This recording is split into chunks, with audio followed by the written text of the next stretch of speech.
আমি বলছিলাম রসুল হাজির নাজির, সে বলছে রসুল যদি মিলাদে হাজির হয় তাহলে আমারে দেখাইয়া দেন।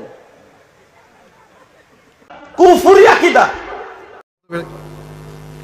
রাসূল সাল্লাল্লাহু হাজির নাজির কিনা, কেউ যদি মনে করে আল্লাহর রসুল হাজির নাজির অথবা আল্লাহ ছাড়া অন্য কেউ হাজির নাজির, কোন পীর ওলি হাজির নাজির, ওই ব্যক্তি কাফের। এটা ফুরফুরার আকীদা, এটা আমাদের কথা পরিষ্কার। একমাত্র সদা হাজির নাজির মানে হলো সদা সর্বদা সর্বত্র বিরাজমান, সবকিছু দেখছেন। এই ধরনের সিফাত একমাত্র আল্লাহ তাআলার ক্ষেত্রেই প্রযোজ্য।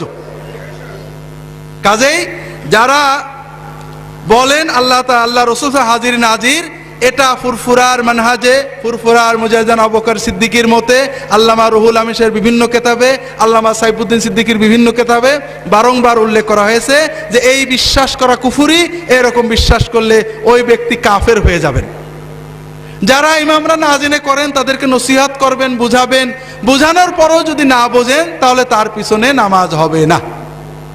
আল্লাহ তাআলা সবাইকে তৌফিক দান করুন, আমিন। রাসূলুল্লাহ সাল্লাল্লাহু আলাইহি ওয়াসাল্লামকে হাজির আর নাজির বলা। হাজির মানে উপস্থিত, হাজির মানে উপস্থিত, আর নাজির মানে প্রত্যক্ষকারী, নজর থেকে যিনি দেখছেন।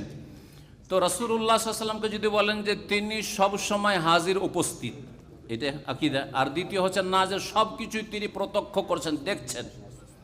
এই দুটি কথা রাসূলুল্লাহ সাল্লাল্লাহু আলাইহি ওয়াসাল্লামের ক্ষেত্রে ঠিক না ভুল? তাওহীদ না শিরক বলুন তো দেখি।